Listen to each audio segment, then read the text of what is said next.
Prologue: The Rise of Nexapharm and the Whitestone Virus. In 2017, Nexapharm, a Chicago-based pharmaceutical upstart, unveiled Relievex, a fast-acting headache remedy poised to dominate the market. Its key ingredient, Nexa-47, derived from rare deep-sea algae, promised no side effects. Clinical trials launched in 2018 seemed flawless. Phase 1, testing 50 healthy volunteers, reported only minor nausea. Phase 2, with 300 migraine sufferers, showed 90% efficacy within 15 minutes. Phase 3, across 2,000 patients worldwide, sealed Relievex's fate as a blockbuster drug. By March 2019, it flooded pharmacies, backed by a $200 million ad campaign. But the trials hid a grim truth. In Bangalore, Dr. Priya Sharma flagged hardened skin lesions and memory lapses in 3 Phase 2 participants. Her warnings were buried. She was fired. Paid $50,000 to stay quiet. In Phase 3, 1% of patients developed calcified sores and cognitive decline, including one violent incident in Ohio. Nexapharm silenced these cases with settlements and doctored data, bribing regulators to secure FDA approval. CEO Evelyn Hart celebrated as Relievex became a household name. In October 2019, Marcus Reed, a Cleveland accountant, collapsed, his skin sprouting bone-like sores. Tests linked it to Nexa-47. 7 more cases followed, patients turning feral, their minds rotting, bodies armored. Nexapharm recalled Relievex, sequestering victims in a secret Nevada facility, claiming the crisis was over. They lied. The Whitestone virus, born of greed and corruption, was only beginning. Chapter 1. The Night It Returned. Hazelwood, Missouri, May 24, 2025, 11:47 p.m. Collin Weaver slouched on his threadbare couch, his phone glowing with yet another job rejection email. His history degree, earned through sleepless nights studying Roman sieges and Viking raids, hadn't landed him a teaching gig. The latest rejection stung. "We appreciate your passion, but..." He tossed the phone onto a stack of archery magazines, his compound bow gleaming in the corner, a reminder of the one thing he could control. At 23, Collin was strong, sharp with a bow, and stuck in a one-bedroom apartment with no clear path forward. Outside, Hazelwood was too quiet for a Saturday night. No car horns, no neighbors' music, just an eerie hush. Then, sirens shattered the silence. Police, fire trucks, ambulances, all converging a block away. Collin's pulse quickened. "What the hell's going on?" he muttered, rushing to his third-floor window. Peering through the blinds, he froze. A police officer, lit by flashing red and blue, fired 3 shots into a figure on the pavement. The body twitched, then stilled. Its skin glinted under the streetlights, pale, jagged, like cracked stone. Collin's breath caught. The Whitestone virus. He'd read about it years ago. Calcified skin, rotted minds, feral rage. It was supposed to be gone. A 2019 nightmare Nexapharm had fixed. Recent news reports, whispers of new cases, flashed through his mind. Now it was here. Collin stepped onto his balcony, joining neighbors already gawking. James, a grizzled ex-Marine from upstairs, stood with arms crossed, his buzz cut sharp against the night. Emery, a nurse with dark circles under her eyes, gripped her coffee mug tightly. Cameron, the lanky engineer, chewed his lip nervously. Jackson, the grocery store clerk with a penchant for bad puns, leaned over the railing, whispering, "3 of them, look." 3 gurneys rolled out, each holding a body covered in bone-like sores. Paramedics in hazmat suits worked in grim silence. The air buzzed with dread. "This can't be happening," Collin said under his breath. A megaphone crackled. "All residents, return to your homes. This is a mandatory lockdown." Panic rippled through the group. "Lockdown," Emery said, her voice tight. "This is an outbreak. James took charge. My place, now. We're not splitting up." James's third-floor apartment was a fortress, sparse, with a gun safe in the corner and a TV blaring the news. Whitestone virus confirmed in Hazelwood. Stay indoors. Avoid contact with infected individuals. Do not let them touch you. The group, Collin, James, Emery, Cameron, and Jackson, huddled around a coffee table. "They said this was over years ago," Cameron said, his voice shaking. "How's it back?" "Nexapharm lied," James growled, cracking a beer. "Always knew they buried something." Emery, the nurse, spoke up. "It spreads through cuts, scratches, bites. The virus triggers calcium deposits, hard as bone within hours. Then your brain, it's just gone. You're a ghoul." Collin's stomach churned. He'd seen 2019 footage, calcified tearing through streets, unstoppable until mowed down by gunfire. "Why Hazelwood?" he asked. No answers. James stood. "We don't wait for answers. Grab supplies. Food, water, anything you can use as a weapon. We're staying here until this blows over." They split up, raiding their apartments. Collin grabbed his compound bow, a quiver of arrows, and every can of beans and protein bar in his pantry. James returned with 2 rifles and a duffel of ammo. Emery brought a medical kit, bandages, antiseptic, sutures. Cameron hauled in a toolbox and a small generator. Jackson carried armfuls of bottled water and ramen from his grocery store job. Back in James' apartment, they barricaded the door with a bookshelf. The TV looped dire warnings. Infected roaming Hazelwood. Hospitals overrun. "Maybe it'll pass," Collin said, gripping his bow for comfort. "They'll contain it, right?" James shook his head. "Kid, you don't contain something this ugly. Stay sharp." Outside, the sirens faded. A scream pierced the night. Close, too close, heavy. Uneven footsteps echoed below. Collin knocked an arrow, his heart pounding. The Whitestone virus was here, and it wasn't going away. Chapter 2. The Calm Before the Storm. It's 1:03 a.m., just mere hours since the wake-up call. The air in James's apartment was thick with tension and the faint smell of instant coffee. The TV droned on, looping warnings about the Whitestone virus. Stay indoors. Avoid contact. Collin Weaver sat cross-legged on the floor, his compound bow propped against the wall, its sleek lines catching the dim light. His quiver, packed with carbon fiber arrows, lay nearby, next to a stack of canned chili and protein bars he'd hauled from his apartment. The group, Collin, James, Emery, Cameron, and Jackson, had barricaded the door with a bookshelf and settled around a coffee table littered with water bottles and ramen packets. James, the ex-Marine with a buzz cut and a steely gaze, stood by the window. Peeking through a slit in the blinds, his rifle, a well-worn AR-15, rested on his shoulder. "No movement out there," he said, voice low. "But that scream earlier, that was close. We need to know each other's strengths if we're gonna survive this." Collin nodded, his mind sharp despite the late hour. He wasn't one to let panic or rejection letters drag him down. "I'm good with this," he said, patting his bow. "Silent, precise. I've been shooting since I was 12, plus. I've got maps of Hazelwood, topographic, street grids, even the old quarry. And a couple of spare backpacks, just in case." James's eyes lit up. "Silent, huh? That's a damn good asset. Rifles like mine make noise, too much noise. You're my second set of eyes, Collin. We'll need that focus of yours." Collin felt a spark of pride. James's approval carried weight, like a general sizing up a recruit. "Count on me," he said. Emery, the nurse, sorted through her medical kit, bandages, antiseptic, a suture kit, and vials of antibiotics she'd stockpiled from the hospital. "I can handle injuries, infections, even stitches if it comes to it," she said, her voice steady despite the exhaustion in her eyes. "But if anyone gets scratched or bitten by an infected, I don't know if I can stop the virus. It's fast." Cameron, the engineer, adjusted his glasses, his mind already racing. "We need to think smarter, not just tougher. I can rig alarms, reinforce the barricade, maybe even get that generator running quietly. Give me a problem, I'll solve it." His toolbox, overflowing with wires and tools, sat open beside him, a testament to his near-genius brain. Jackson, wiry and athletic from years of stocking shelves, grinned despite the grim mood.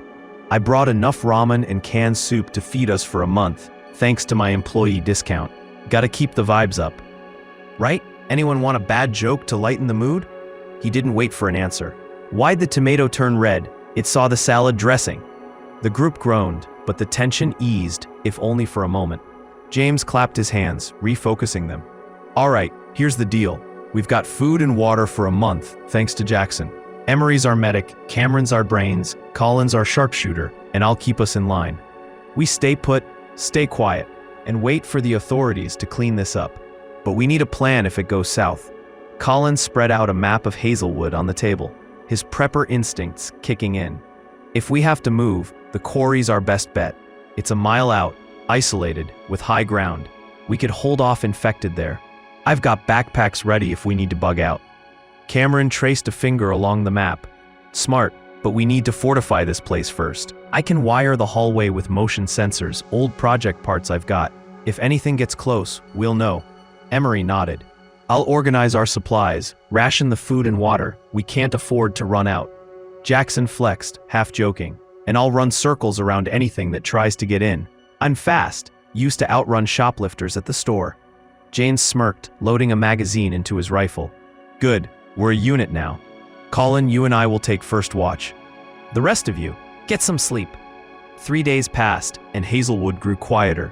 The sirens stopped, the streets empty, save for the occasional abandoned car. The group took shifts watching the windows, whispering to avoid attention. Collin and James bonded over their weapons, James marveling at the bow's silent precision. You could drop an infected from 50 yards, and they'd never hear it coming, he said, clapping Collin's shoulder. You're my right hand, kid. Collin, focused and unshaken, felt the weight of that trust. He wasn't just surviving, he was stepping up. But on the 4th day, the silence broke. Shouts echoed from the apartment complex across the street. Through the blinds, Collin saw neighbors, ordinary people, not infected, clashing over a backpack of food. A woman swung a tire iron. A man tackled another to the ground. Car engines roared as some fled, tires screeching. Then, gunshots, police firing warning shots, maybe, or worse. The chaos spread, dozens of neighbors spilling into the street, fighting for scraps or sprinting for safety. James gripped his rifle, eyes narrowing. This is it. We need to get out before we're caught in this mess. The quarry, now. No, Cameron snapped, his voice sharp. Think about it, James. We're safe here, barricaded. Out there, we're in the chaos, part of it. We'll get swarmed or infected. Emery nodded. He's right. We've got supplies, a defensible spot. Out there, we're exposed. Jackson chimed in, his humor gone. I saw a guy get tackled for a water bottle. It's a war zone. James turned to Collin, his voice low. You with me, kid? Collin met his gaze, steady. Sorry, James. Cameron's right. We stay together. We stay here. It's our best shot. James exhaled, jaw tight, then nodded. All right, we stay, but we're not sitting ducks. Cameron spoke up. We need to keep the windows covered. No light leaking out. Make this place look empty. No one can know we're here. Agreed, Emery said, already taping blankets over the blinds. James forced a grin, holstering his rifle. Fine. Guess we'll find a way to entertain ourselves for a bit. But eyes open, people. This ain't over. Collin glanced at his bow, then at the group. They were a team now, each with a role, each with a reason to fight. Outside, Hazelwood burned, but inside, they had a plan, and each other. Chapter 3. The breach. The flicker of a battery-powered lantern bathed James' apartment in a dim glow. The group's makeshift fortress holding steady 5 days into the Hazelwood lockdown. Collin sat on the floor, his compound bow across his lap, its familiar weight grounding him. His maps of Hazelwood, marked with escape routes to the quarry, lay folded beside 2 packed backpacks, his prepper instincts always ready. The barricaded door and blanket-draped windows kept them hidden, but the silence outside was unnerving, broken only by the muted TV looping warnings about the Whitestone virus. James stood by the window, his AR-15 slung over his shoulder, his ex-Marine eyes scanning the street through a pinhole in the blanket. Too quiet, he muttered, like the calm before a firefight. Collin, focused as ever, cleaned an arrow. Quiet's our friend for now.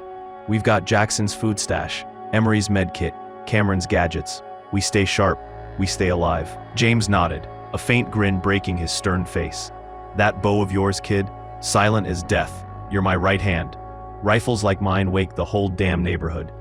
Collin felt a surge of pride, their bond tightening over late-night talks about marksmanship. I've got your back, he said. Emery, reorganizing her medical kit, spoke up. I'm prepping for worst case. Cuts, broken bones, infection from a scratch. I can stitch us up, but if one of those things gets us. She shook her head, her nurse's hands steady, but her eyes worried. We need to avoid contact at all costs. Cameron, hunched over his toolbox, tweaked a motion sensor rig. These'll give us a heads up if anything gets close, he said, his engineer's brain always problem-solving. I'm picking up radio chatter. Police are gone. Hospital's a no-go zone. Infected or spreading. Jackson, tossing a stress ball, kept the mood light. Great. So we're in a zombie movie with no popcorn. Why'd the infected cross the road? To eat our faces. His athletic frame twitched, restless from days cooped up, but his humor was a lifeline. The group had meshed over the days, their skills clicking into place. James' fearless leadership, Collin's steady aim and prepper smarts, Emery's medical expertise, Cameron's ingenuity, Jackson's agility and wit. They'd shared stories, James' desert deployments, Collin's archery medals, Emery's ER chaos, Cameron's garage-built drones. Jackson's track star days, trust had replaced fear, for now. Then, a sharp bang echoed from the hallway. Not the heavy thud of an infected, but a frantic pounding. A voice, shrill and panicked, cut through the door. "It's Mike from 2C. Let me in. They're coming." James signaled for silence, rifle ready. Collin knocked an arrow, his pulse steady. Emery gripped a scalpel, Jackson a crowbar from Cameron's toolbox. Cameron checked his sensors. Nothing. "They're glitchy," he whispered, cursing under his breath. "Mike's the guy with the loud dog," Collin said quietly. "He's alone. Might be telling the truth. Might be a trap," James countered. "Desperate people lie." The pounding grew louder. "Please, I saw one of those things in the stairwell. It's coming up." Cameron's eyes darted to his sensors. If an infected's in the building, we're screwed either way. "We can't open the door, but we can't ignore this." Emery's voice was firm. "If he's hurt, I can treat him through the door. Pass bandages, tell him what to do. But we don't let him in." Jackson nodded. "I can slip out, check the hall, and be back in 10 seconds flat. I'm faster than Usain Bolt on a good day." James looked to Collin, testing his second in command. "Your call, kid." Collin's mind raced, weighing the risk.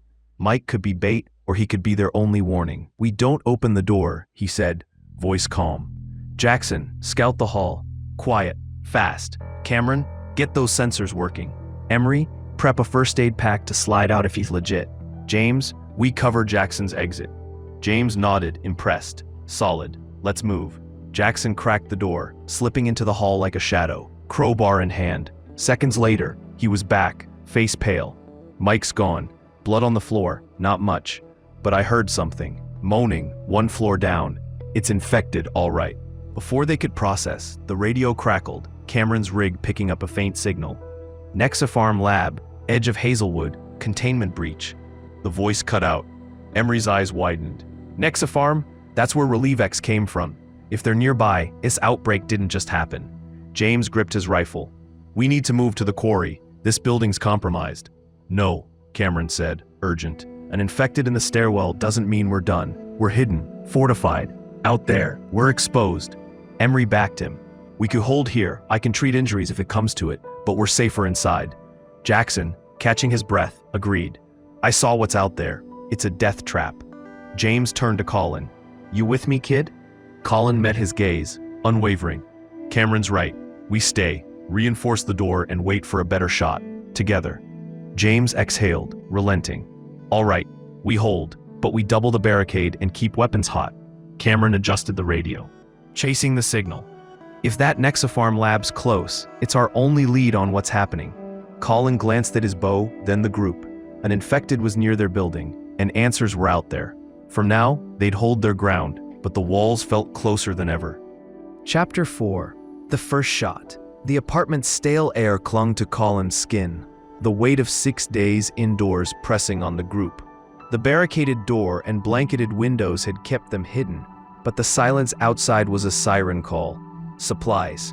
Jackson's ramen empire and bottled water would last another week, maybe 2, but they couldn't stay locked in forever. Collin sat by his maps, his compound bow gleaming under the lantern's glow. James, ever the ex-Marine, cleaned his AR-15, his movements precise.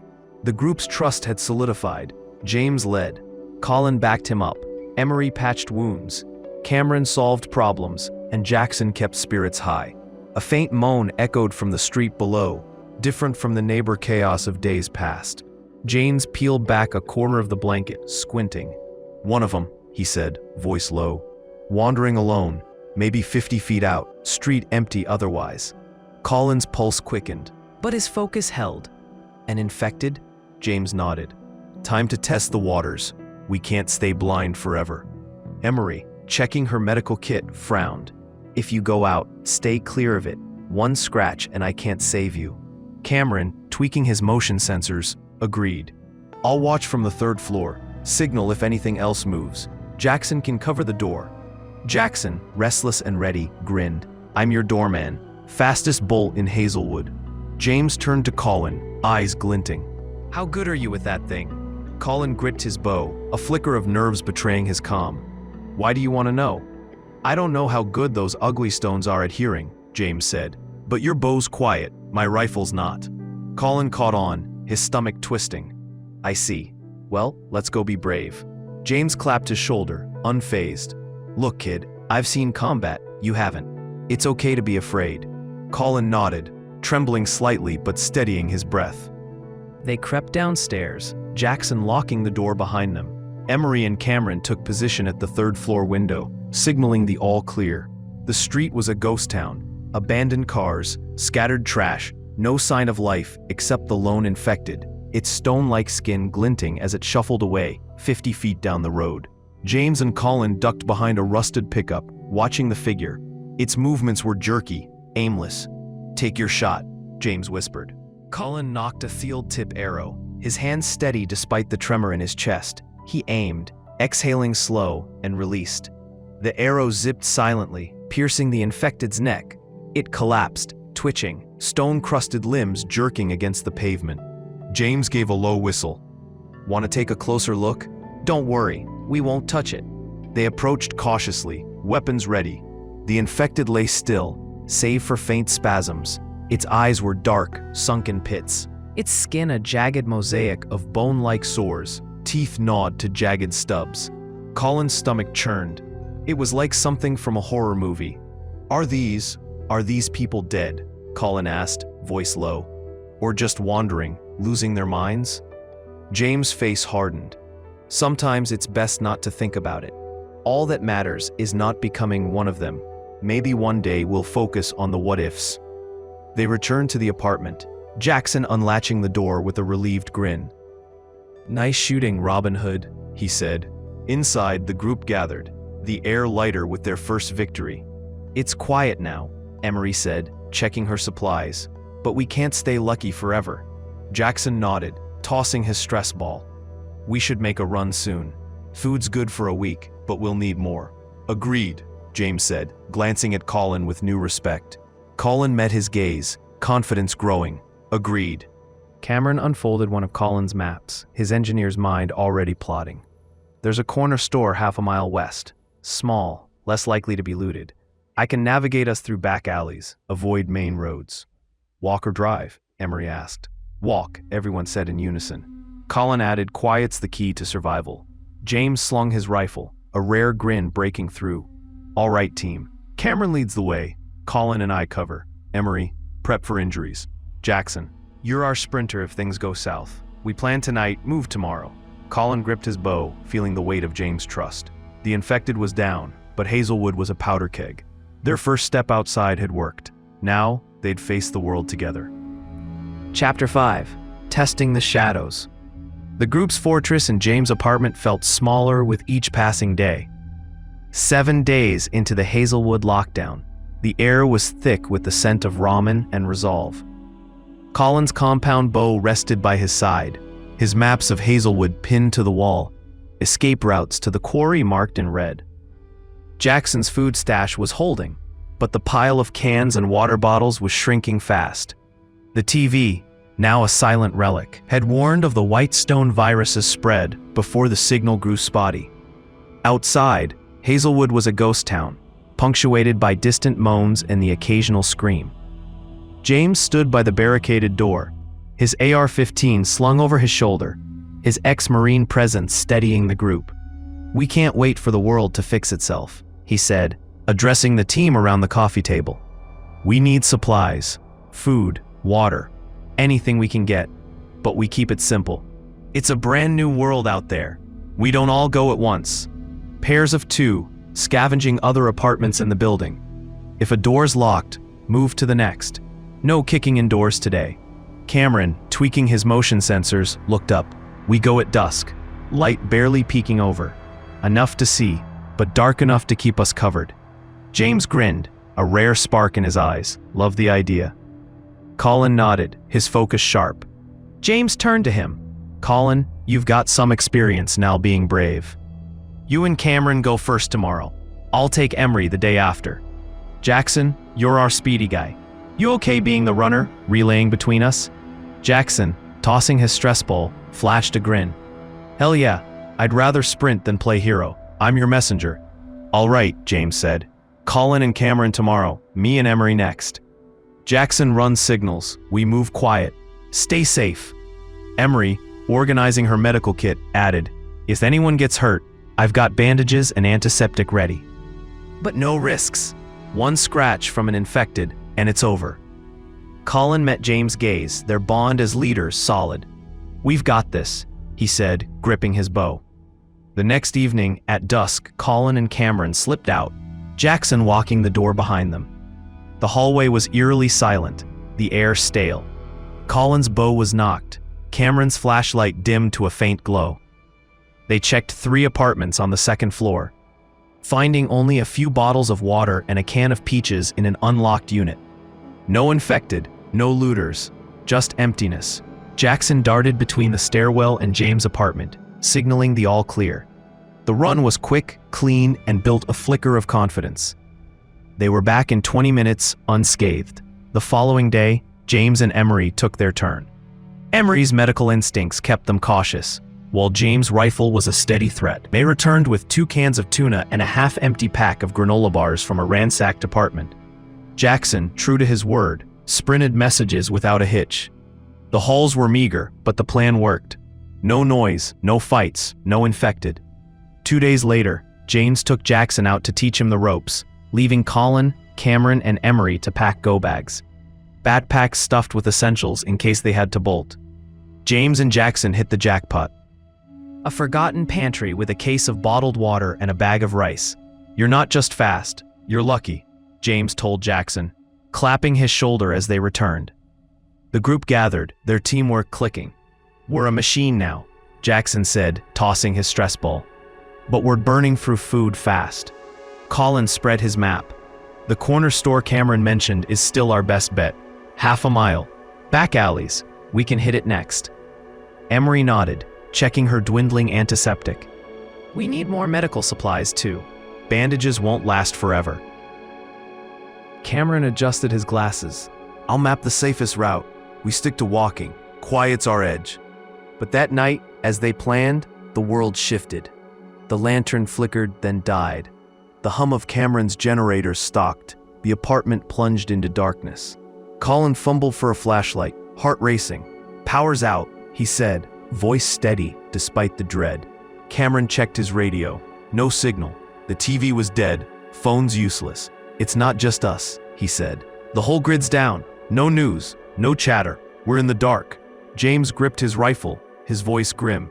County's gone black. No power, no help coming. We've got a week of food left, maybe less. Emery's face paled, but her hands stayed steady. We can ration tighter, but we need that store run. Soon.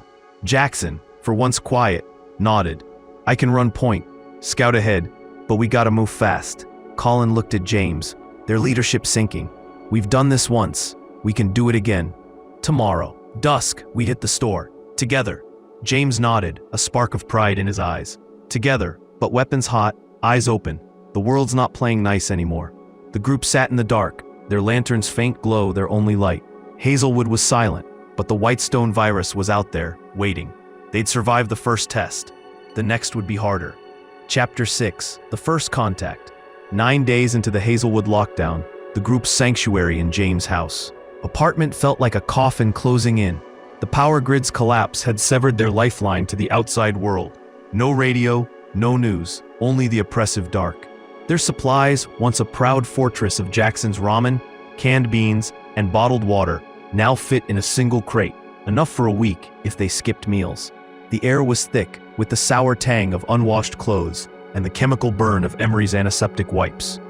Collin's topographic maps, tacked to the wall with rusted thumbtacks, marked their target, the grocery store 6 miles west, where Jackson's employee key could unlock a hidden warehouse of rotational goods, safe from looters who'd gutted the main shelves. James stood by the barricaded door, his AR-15 cradled like an extension of his ex-Marine frame, his buzz cut sharp against the lantern's flickering glow. We go as a unit, he said, voice low but commanding, his eyes sweeping the group around the scarred coffee table. 5 miles by vehicle, one on foot to stay quiet. Jackson, you lead us to that back door. Jackson, wiry and restless, spun his keyring on a finger, his trackstar energy barely contained. Warehouse entrance is behind a dumpster, rusted shut. Nobody looks twice. Cans, water, maybe even cereal if we're lucky. His grin flickered, betraying the fear beneath his humor. Collin, gripping his compound bow, its carbon fiber curve gleaming, checked his quiver of arrows. His prepper instincts had kept him steady through rejection letters and now this apocalypse. We take my SUV and your truck, James. Back roads, slow, no attention. Cameron, hunched over Collin's map, traced a route with a grease pencil, his engineer's mind calculating. We park in the mill lot, 1 mile out. It's tucked behind old silos, overgrown with weeds. Perfect cover. We walk from there, stick to alleys. Emery, packing her medical kit into a small metal cart she'd salvaged from the building's laundry room, nodded. This cart's rickety, but it'll hold our haul. I've got bandages, gauze, antiseptic, even some painkillers, but a scratch from those things. Her voice trailed off, her nurse's hands trembling as she zipped a suture kit. We can't get close. Jackson tossed his stress ball, his voice lighter than his eyes. At dusk, the sky a sickly purple streaked with ash-gray clouds. The group loaded up. Collin's SUV, its paint chipped and dashboard dusty, purred beside James's truck, its bed scratched from years of hauling. Collin drove with Jackson, bow ready in the passenger seat, arrows rattling softly. James, Cameron, and Emery followed, the cart's wheels clattering in the truck's bed. They crept through Hazelwood at 15 miles an hour, tires grinding over shattered glass and splintered wood. The town was a slaughterhouse frozen in time. A corner diner's windows gaped like empty eye sockets, tables overturned, menus scattered in puddles of congealed grease. A pickup truck lay on its side, its hood crumpled, a bloody jacket snagged on its jagged bumper, flapping like a flag of surrender. Houses sagged, their siding charred, roofs collapsed into blackened beams, some with smoke still curling from embers. A mailbox tilted, stuffed with soggy letters, its base stained with a rust-colored smear. On a lawn, a body sprawled face down, its back torn open, ribs gleaming white through dried blood. A crow perched on its spine, pecking at something soft. Another corpse, half buried under a collapsed porch, clutched a broken shotgun, its fingers stiff, nails black with rot. A child's tricycle lay crushed under a fallen street load, its red frame twisted, one wheel spinning lazily in the breeze. The air reeked of burnt rubber, decay, and something acrid, like spilled chemicals.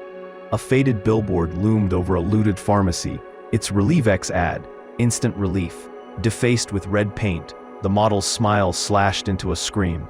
They parked in the mill lot, a cracked asphalt graveyard, hidden by chest-high weeds and rusted silos, their shadows clawing the ground.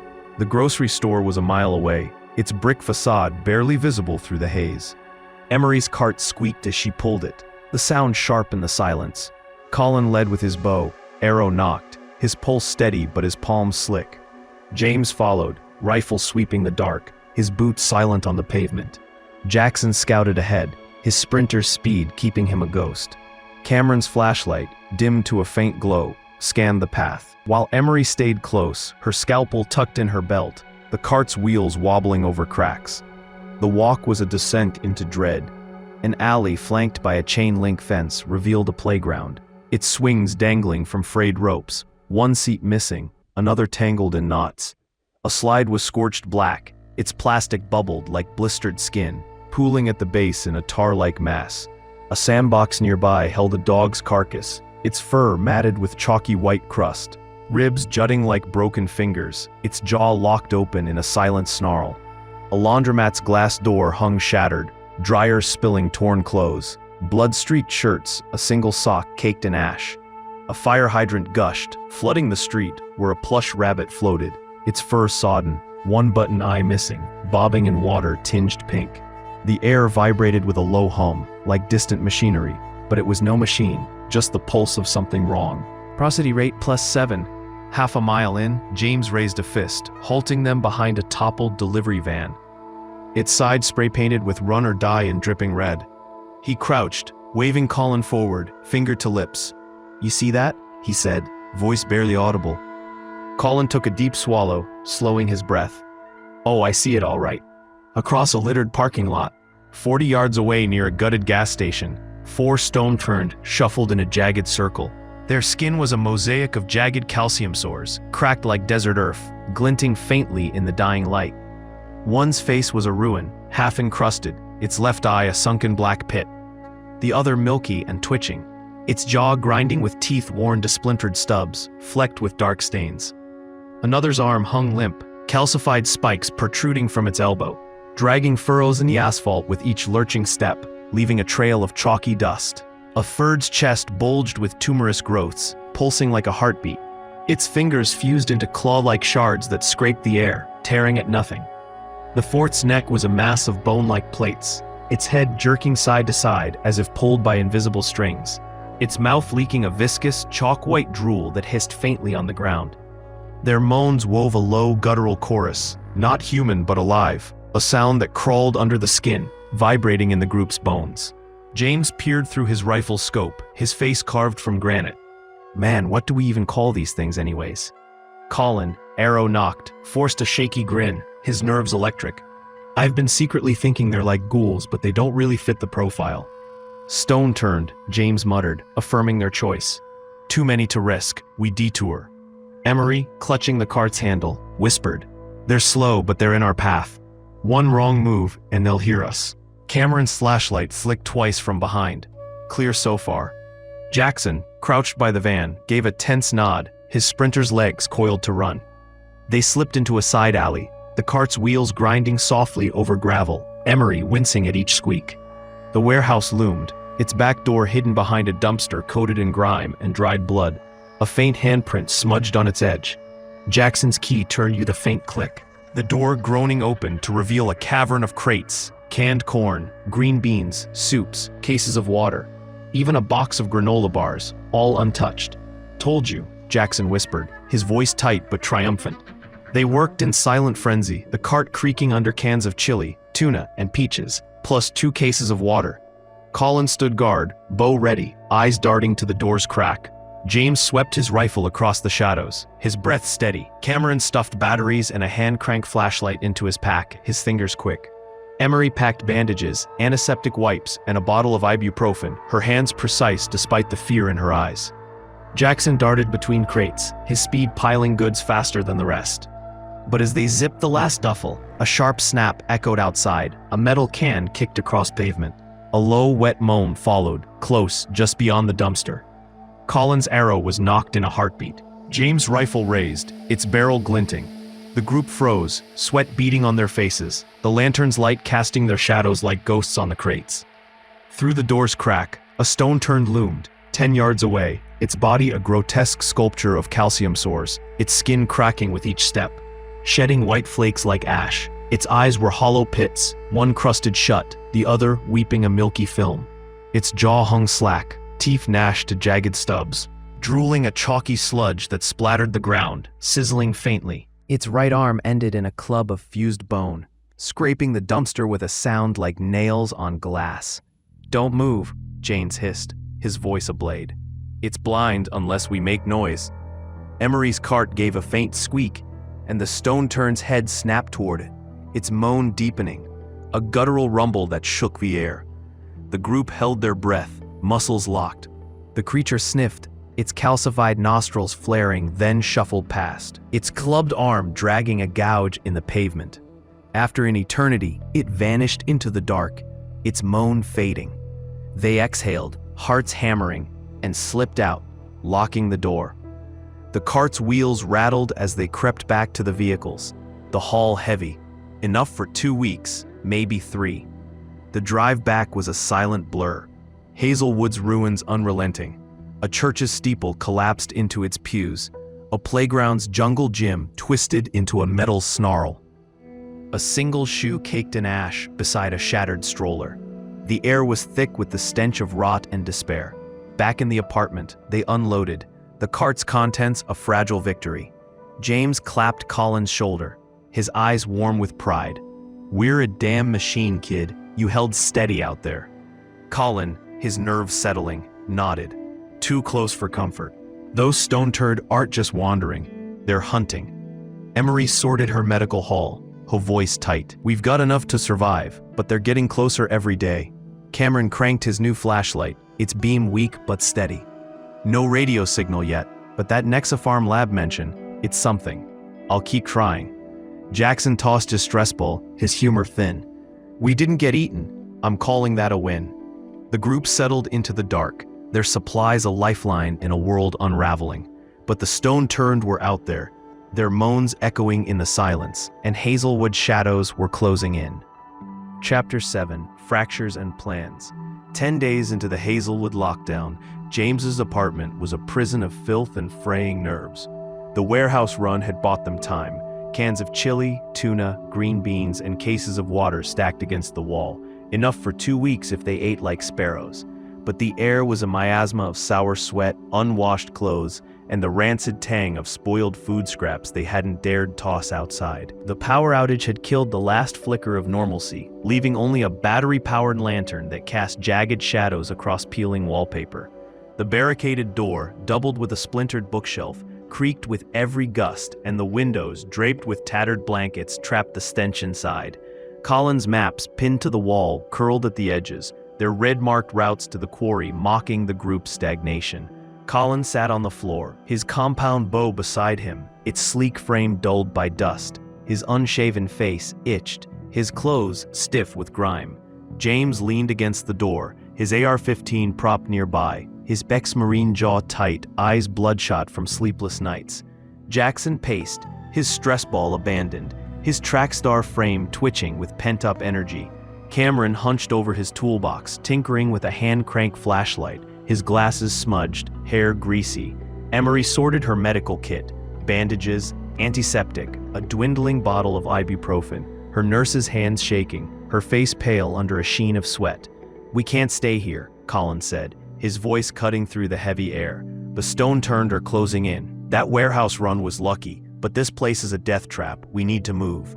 James nodded, but his voice was sharp. Quarry's still on the table. Mile out, high ground, spring water. It's close, defensible, but we're not rushing into anything. Collin unfolded a Missouri map, its creases worn, and spread it across the coffee table, the lantern's light flickering over rivers and towns.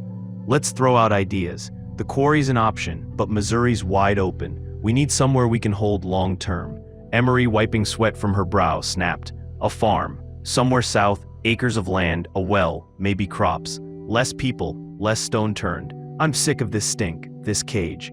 Cameron slammed his flashlight down, but clang echoing. A farm's a death sentence. Wide open. No walls. We fortify this building. Blot the stairs, rig my sensors, make it a fortress. We know this place and we've got supplies. Jackson stopped pacing, his voice loud.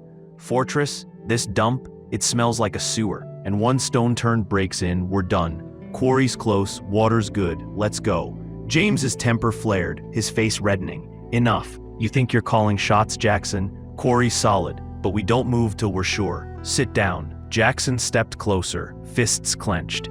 Don't tell me to sit. I'm not your grunt, James. We're dying in here, and you're playing general. James shoved Jackson's shoulder, his voice a roar. Don't put your hands on me. The room froze, the air crackling. Jackson shoved back, his eyes blazing, their faces inches apart. Cameron jumped up, pushing between them. Stop it, both of you. We're not the enemy here. James stepped back, chest heaving, then raised his hands, voice softer. Look, I'm sorry, man, I'm sorry. Jackson exhaled, unclenching his fists. Me too. Sorry I pushed you, James. It's okay, James said, a faint grin breaking through. You've got some steel britches, kid. I did crazy shit in my youth. War was one of them. You just earned a little respect from me. Collin stood, his focus a beacon in the chaos. Enough. His voice was steady, commanding, surprising even himself. This is a broken world, but that doesn't mean we have to break too. We're tired, we stink, we're scared, but we're together. Let's act like it. The group fell silent, even James, their eyes on Collin. His leadership, once second to James, now carried equal weight. He tapped the map.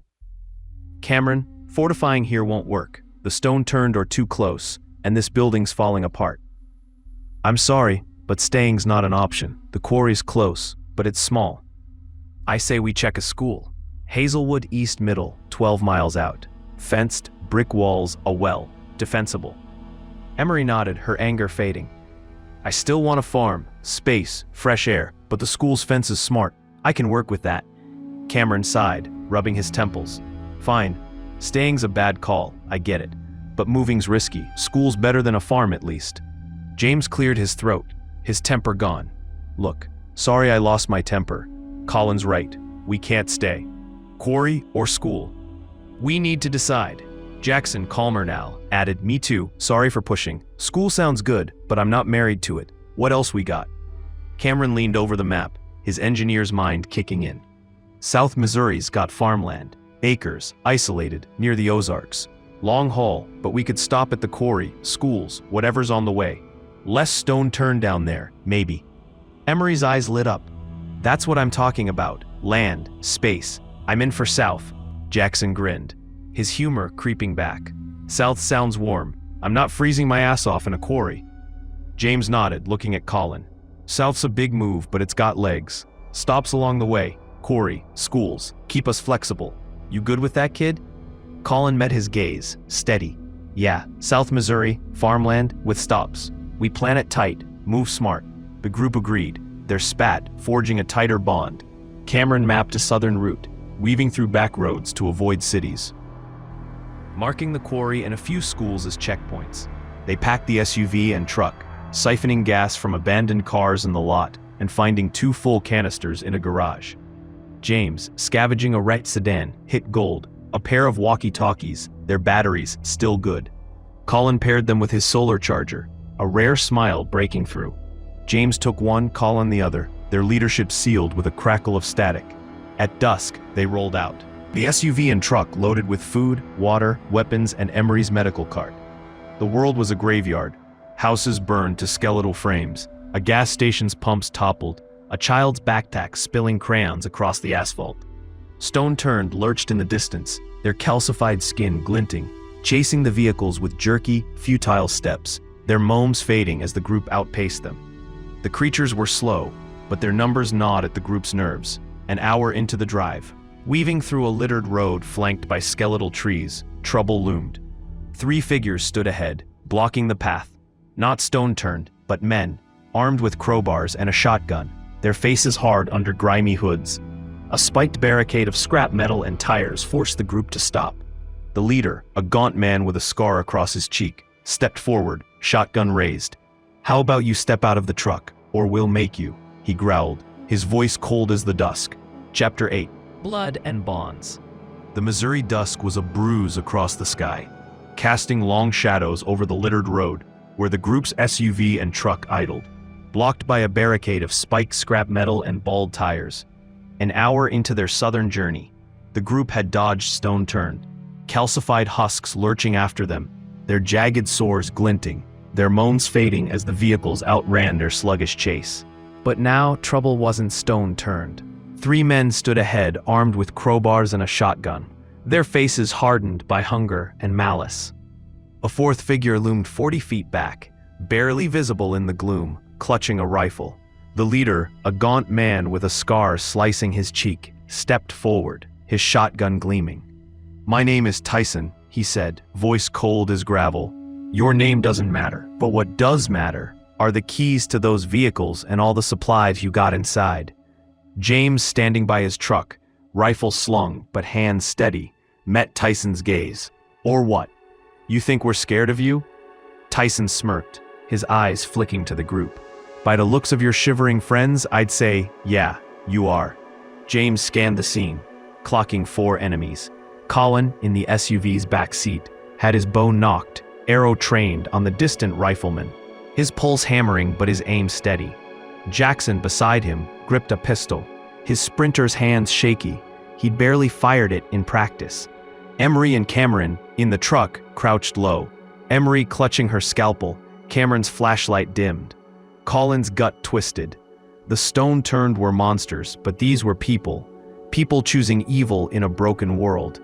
James stood silent, his face a mask, then raised his left hand, fingers counting down.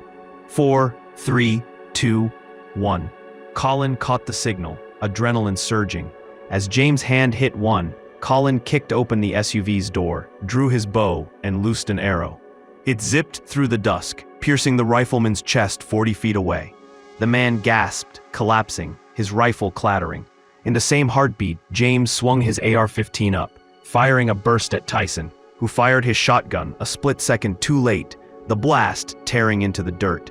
Tyson staggered, blood blooming on his shoulder, and dropped. The two goons, caught off guard, bolted, but James' rifle barked twice, dropping them in mid-stride, their crowbars skidding across the pavement. The air stank of gunpowder and blood. The group froze, the silence deafening. Collin's breath hitched, his bow trembling in his hands. He just killed a man, his first life taken, the weight crushing his chest. Jackson's pistol shook, his face pale. Emery's scalpel fell to the truck's floor, her hands covering her mouth. Cameron stared, glasses fogged, muttering, "No, no, no." "Everyone okay?" James barked, his voice cutting through the shock. "Listen, everyone, we need to focus, now. There's no time to waste, come on." They scrambled, grabbing Tyson's shotgun and the rifleman's weapon, their movements robotic. Gunshots echoed in Collin's ears, a beacon for stone turned. They piled into the vehicles, tires screeching as they swerved around the barricade. The road blurred past, skeletal trees, a burned-out trailer. A child's shoe crusted with ash. 10 minutes out, James' walkie-talkie crackled, his voice steady but heavy. "Are you all right, Collin? You and Jackson okay?" Collin, staring at his hands, felt bile rise. The rifleman's gasp replayed in his mind, a sound he'd never unhear. He pressed the talk button, voice soft. "I know." James' voice softened. "Guys, I know it's hard, but listen. It's what we had to do. They were ready to kill us over a few cans of beans. We defended ourselves. We don't have to like it, but we do have to keep going. It's tough, but we're all still here." Emery's voice trembled over the radio. I can't believe we did that." Cameron's was barely audible. "They were people. It's gonna be all right, guys. I promise," James said, his tone firm but kind. 3 hours later, the group pulled into a back road, spotting an old auto shop, its windows shattered but walls intact. They parked the SUV and truck behind a rusted shed, the engine's hum fading into silence. Inside, the shop smelled of oil and dust, its concrete floor strewn with wrenches and a faded calendar pinned to the wall. June 2024, a lifetime ago. They dragged in pillows from the vehicles, their only comfort, and collapsed, too shaken to speak. James, sensing their pain, said nothing, letting the silence hold. He unpacked a camp stove, heating cans of chili, the savory smell a faint anchor in the chaos. As they ate, he broke the quiet, his voice low. "When I was 19, I was in Iraq. First post, guarding a checkpoint in a dust-choked town. Locals were friendly, kids begging for candy, old guys offering tea. Then one night, insurgents hit. My first gunfight. Bullets everywhere, my buddies screaming, blood in the sand. I fired back, hit 2 guys, didn't sleep for days. Came home, couldn't even drink a beer without seeing their faces." Jackson forced a laugh, his eyes wet. "You? Rattled? Hard to picture." James grinned faintly. "Yeah, well, what I'm saying is, sometimes it's about getting stuff done. Today was scary, but we did what we needed to survive. And Collin, good thing you noticed my hand motions. You saved us, whether you want to admit it or not." Collin, picking at his chili, managed a weak smile. "Well, I mean, you took out 3 bad guys with 3 shots. You're really the hero." James shook his head. "We had a guy 40 feet back eyeing me with a rifle. If you didn't drop him with that quick shot, we'd all be dead." Collin's smile lingered, but his mind drifted. He thought of his family, his mom's laugh, his brother's dumb video game marathons. Nights out with friends, clinking beers, now a distant dream. Would he ever feel normal again? He glanced at the group, their faces lit by the lantern's glow. Emery and Cameron, married, curled together, their hands clasped, finding solace in each other. James, divorced, no kids, sat alone, the group his closest thing to family. Jackson, cavalier about his fling of a girlfriend, tossed his stress ball, masking his own hate. Collin, never married, small friend group, had always felt alone, even in crowds. He loved his family, but hadn't realized how much he'd missed them until now. Emery broke the silence, her voice soft. "We're still here, that's something." Cameron nodded, his shock easing. "Yeah, together. James and Collin boarded up the shop's windows with scavenged plywood, hammering nails with quiet precision. They parked the vehicles out back, hidden by overgrown brush, and rigged sound traps, ropes tied to old cans from their supplies, scattered around the perimeter. As they worked, Jackson spotted a treasure in the shop's storage, a 10-gallon jug of water, sealed and clean. "Jackpot," he whispered, grinning. Cameron, ever practical, shook his head. "Don't drink it, water's too precious. We can wash our clothes." They boiled the water on the camp stove, scrubbing their grimy shirts and jeans in a rusted bucket. The soap's faint lemon scent, a miracle after weeks of filth. They rinsed their bodies too, splashing cold water over sweat-caked skin. The chill, a jolt of life. Hanging their clothes to dry on a makeshift line, the group sat in spare shirts, their faces softer, cleaner, for the first time in days. They felt a flicker of security, a fragile bubble in a world of blood and stone turned. But the road south loomed, and Tyson's dead eyes lingered in their minds. Survival had a new cost, and they'd paid it in blood. The crew spent their afternoons driving the excess of gunfire, and they arrived in the final seconds of the battle. The walk, powered by Collin's solar charger, crackled with James' steady voice, keeping the group tethered. But the world outside was a graveyard, abandoned farmhouses with caved-in roofs, their porches sagging like broken bones, a rusted tractor tipped into a ditch, its tires shredded, a faded sign for Hazelwood Flea Market splintered across the road, its letters bleeding red paint. Stone turned lurched in distant fields, their calcified skin glinting, too slow to catch the vehicles but too many to ignore. They aimed for the quarry, a mile from Hazelwood, its high ground and spring water a beacon of safety. James drove the truck, Emery and Cameron beside him, while Collin and Jackson took the SUV. As they neared the quarry's turnoff, James slowed, raising his rifle to scan through the scope. The gravel pit loomed, its cliffs stark against the dawn. Then he lowered the rifle, a wry grin breaking his grizzled face. "Well, good thing we didn't listen to my stupid idea," he said, voice light. The group leaned out, peering through the haze. A dozen stone-turns shuffled in the quarry's basin, their stone-crusted limbs jerking, moans echoing off the rock walls. One's jaw hung slack, teeth gashed to stubs, drooling chalky sludge. Another's arm was a mass of bone-like spikes, scraping the ground. Collin chuckled, the tension easing. "Yeah, nice call, boss." Emery, clutching her medical kit, managed a smile. "Let's keep moving. South's still the plan." Jackson, tossing his stress ball, laughed. "Quarry's a no-go, but I'm not walking yet." Cameron, studying the map, nodded. "Plenty of farmland south. We'll find something." They drove on, the quarry fading behind them, their laughter a rare spark in the gloom. But hope was fragile. 2 days later, the SUV's engine sputtered, its gas gauge flat. The truck followed, coughing to a stop, on a cracked road flanked by withered cornfields. They'd siphoned every abandoned car dry, and the gas canisters were empty. No towns, no stations, just silence and the distant hum of stone turned. Emery, her face smudged with dirt, stared at the vehicles, her level-headed calm fraying. "What do we do now?" Her voice trembled, the idea of walking in this haunted world a nightmare. James, wiping sweat from his brow, stood firm. "We walk." Collin nodded, though his gut twisted.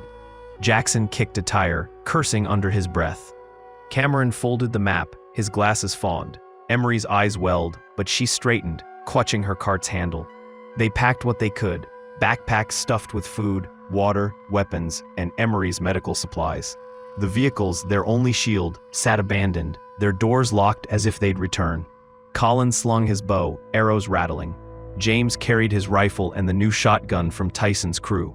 Jackson tucked his pistol, still clumsy with it. Cameron shouldered the hand-crank flashlight and map, while Emery pulled her cart, its wheels squeaking. Cameron unfolded the map, squinting. "It looks like we're near Ellsinore, a small town, maybe 5 miles south." Collin chimed in, "Steady. Then I guess we head there." They trudged along the road, the asphalt crumbling underfoot, weeds clawing through cracks. The air reeked of rot and damp earth, the sky a dull gray. A burned-out school bus lay tilted in a ditch, its windows shattered, children's drawings fluttering inside, smeared with blood. A gas station's pumps were toppled, their hoses severed, a faded sign reading "Last Fuel for 50 miles," swinging in the breeze. A crow perched on a corpse in the grass, its face unrecognizable, one hand clutching a broken phone. Stone-turned moaned in the distance, their shapes mercifully far. 20 minutes in, a rustle broke the silence. James raised a fist. "Shh, quiet, get down." They crouched behind a rusted sedan, its hood crumpled, a bloodied handprint on its door. Ahead, 200 feet away, an older man ran, his gray hair wild, his face etched with panic. A girl, maybe 10, clung to his hand, her pigtails bouncing, her eyes wide with fear. He half-dragged her, stumbling but urgent, glancing back. James peered through his rifle scope, his voice low. "He's worried, helping the kid. No weapons I can see. I've got this," Collin said, standing. He stepped into the open, bow ready, and shouted, "Everything okay?" The man's head snapped up, desperation in his eyes. "Please help, please, we're being chased." The group emerged, weapons raised. Collin spotted it. A single stone turned, 50 yards behind the man, its calcified skin cracking with each lurch, its sunken eyes leaking milky film, teeth gnashing. Its arm was a club of fused bone bragging furrows in the dirt, its moan a guttural rasp. Collin sprinted forward, bow drawn, heart steady. He fired, the arrow slicing through the air, piercing the stone-turned's chest. It staggered, collapsing in a heap, twitching. Collin drew his knife, knelt and stabbed its neck, the blade crunching through calcified tissue. The creature stilled, chalky sludge pooling beneath it. "You okay?" Collin asked, wiping the knife, his breath ragged. The man, panting, leaned on his knees. You saved me." The girl, Maria, shrank behind him, trembling. "You saved me and my granddaughter." Collin, unsure how to respond, smiled faintly. "No problem." James stepped forward, rifle lowered. "What's your name?" "I'm Marcus," the man said, catching his breath. "This is my granddaughter, Maria." "I'm Emery," she said, her voice soft, offering Maria a reassuring nod. "Cameron," he added, map still in hand. "James," he said, eyeing Marcus. "Collin, Jackson, what happened?" Marcus straightened, his face worn. "We were hiding in a barn, ran out of food. Stone turned found us. We ran. Thought we were done till you showed."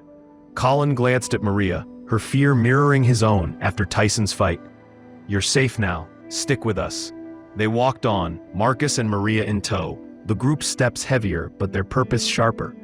Ellsinore was close, a chance for shelter, maybe supplies, but the road stretched endless, and the stone turn's moans echoed in the dusk.